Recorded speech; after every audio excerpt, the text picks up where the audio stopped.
Okay. What's going on, guys? Chef Eastwood back here again, doing one of my favorite things, motherfucking cooking. We got this sesame seed chicken that we're starting up, or uh, the best rendition of it as I could do with the materials I had. I pretty much had everything I needed for this to get it started. Right now, we're just cutting up the chicken using some chicken thighs instead of breast. Definitely a more juicier and tender cut. I'm not a fan of white meat chicken unless it's cooked right. Maybe chicken tenders or like soaked in some buttermilk or something like that, so they stay juicy. But as far as this goes, definitely gonna use the chicken thighs. We got some boned chicken thighs that I had in the freezer for quite a while. I let those things thaw out, get them cut up, and right now we're just taking all the skin, the extra fat, and all that stuff off. So we got pretty hectic here in this first stage of cooking this. Uh, this chicken was pretty dirty chicken. You see, I got it just all the skin and everything just tossing out to the side and what you call it. And then I did wind up also soaking it as well and getting more of the just slime and the just the pieces of skin, random pieces of skin off there. But yeah, using the chicken thighs. Next time I'd probably go for like maybe try to find some boneless, but boned is fine. Just try to get it as close to the bone as you can with what you're working with. But as you can see in the back there, we got the rice vinegar and the mirin and the honey, some ketchup, garlic, cornstarch, salt, pepper, onion powder, and adobo, because that just goes in everything. Soy sauce in the cut to the right. You can't see it on camera though. And what else do we use for this? Some vinegar as well for the sauce. And so right now I'm just taking the chicken out the water after just taking the rest of that residue and skin off, getting a good drain on it, trying to squeeze it all out. Pretty disgusting this part was, but and just gonna put that to the side, get that marinated. So we did add the garlic there, the soy sauce, just a bit of soy sauce, and egg whites. We use egg whites, not the whole egg. The salt, the cornstarch, just a sprinkle, a little sprinkle of baking soda as well. And we're gonna just let that sit, marinate for a bit, and get that nice and nice and marinated. Let that sit. Got to give it a quick stir. Always got to get your hands involved. I need to invest in some gloves, but okay. And there goes the egg white. Thought I put it in there earlier, but there goes the egg white. And we're just gonna let that marinate for a bit. Now, get the handles washed. It's very greasy. I had a little bit more soy sauce.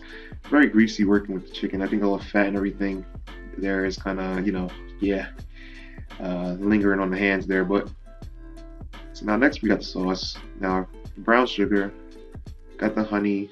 Gonna add some water to this soy sauce, ketchup, sesame seed oil, the garlic, of course. I think it's the ketchup already. The rice vinegar. Get that all stirred up and ready to go. And the key here is going to be bringing this to a slight simmer once we get it going.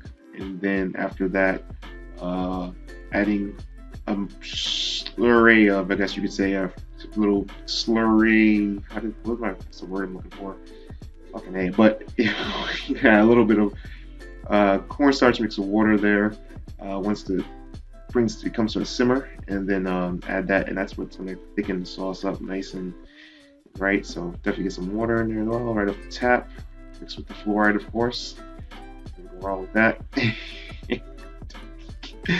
And then get a nice mix going on there. Get that stirred up, and definitely probably want to do this. I don't have a wok, so you can cook this without a wok. You don't need a wok or anything like that. You can, it is easier in a wok, but you can get this done in just a pot.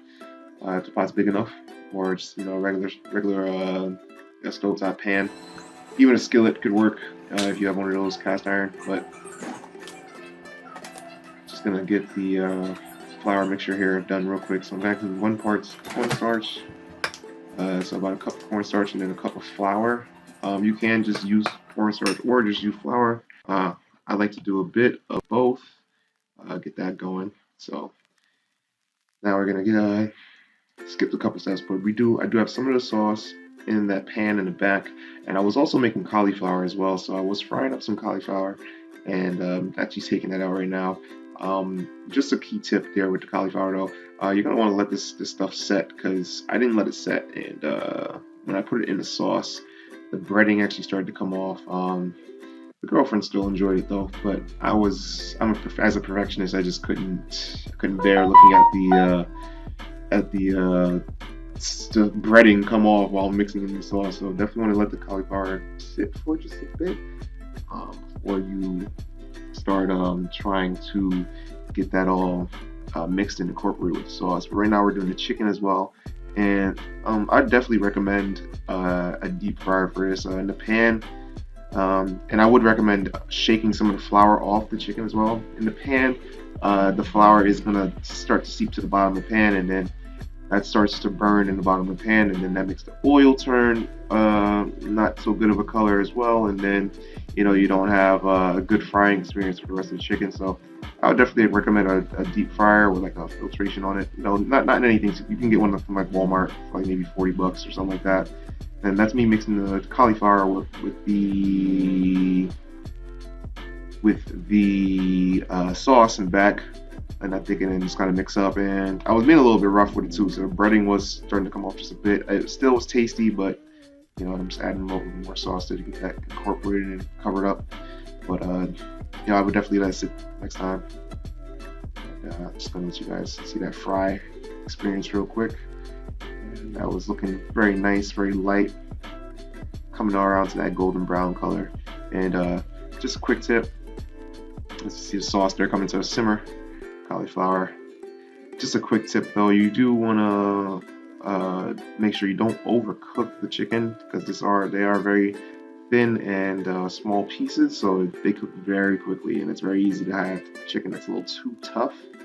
So you definitely want to make sure you don't overdo that. But as you see in the old yogurt cup, I have the cornstarch and water mixture. I'm going to add to the sauce. The sauce is going to thicken up nicely. And then you can just go ahead and get that taken off the heat or reduce the heat and just let that simmer for a little bit more. And that's going to thicken it up real nicely, get it to that Chinese food takeout consistency. Now, in the back of the pot there, I think I just had some broccoli there, mixed with some butter, some water, and just some salt. Nothing too crazy. Just wanted to, make simple broccoli like they do from the Chinese food restaurant. Just, kind of steamed broccoli. I don't have really a way to steam it. You could, if you had a colander, you could set the colander on top of the pot, steam it real quick, and have some nice steamed broccoli. But I went for like a little boil on it. Probably would have been better if I covered it with a top, but this is budget eats here. We don't even have all the right cooking materials here. We make do what we got. So gonna get that quick stir with the chopsticks now. Trying to practice the chopstick action. I'm pretty good with the chopsticks, but I seen on one video this girl was actually frying and using the chopsticks for taking the chicken out and flipping it and everything. So I wanted to get that kind of vibe going here as well as I reduce the heat on there. Just to make that nice and man, look at that. Look at that. I did slow motion it for you. Fresh out the rice cooker, the rice, broccoli. Look at this glaze on that. The only thing I was missing was the sesame seeds, but this is budget eats. We didn't have everything to do it right. So until next time, thank you guys for watching. Peace out.